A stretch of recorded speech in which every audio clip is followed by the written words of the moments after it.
New South Wales Premier has hinted his government is re-evaluating the fees it charges developers in the hope of supercharging construction and meeting housing targets.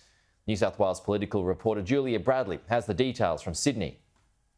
Chris Minns says he wants to change the narrative about development in New South Wales, quietly calling out NIMBYism, those who oppose development in their local areas. Speaking at the Urban Development Institute of Australia's winter lunch in Sydney, the Premier foreshadowed he hopes to better support developers to boost density and help the state meet housing targets. So over the next 6 months, we'll be exploring how the state can more directly assist here. That by way of looking at ways of securing finance and looking closely at the costs state government direct at developers.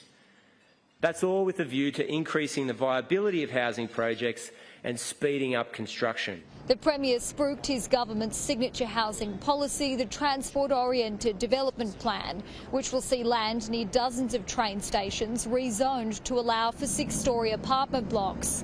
While many have warmly received the policy, others have opposed the lack of consultation or are concerned about the impact on local heritage. One Sydney mayor is taking the government to court over it. The New South Wales Liberals want to scrap it.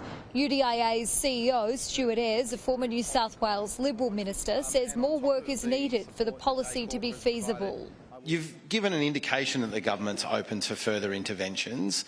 Is that something that is really on the table? We're working closely to see what impediments are in place for builders that are preventing them, say, having similar output levels to Victoria or on a per capita basis Queensland. So the conversation's not over. We need to make this work. New South Wales is pursuing a pilot program which would see the government act as a bank of mum and dad, buying houses off the plan to give lenders, developers and builders the confidence to begin construction.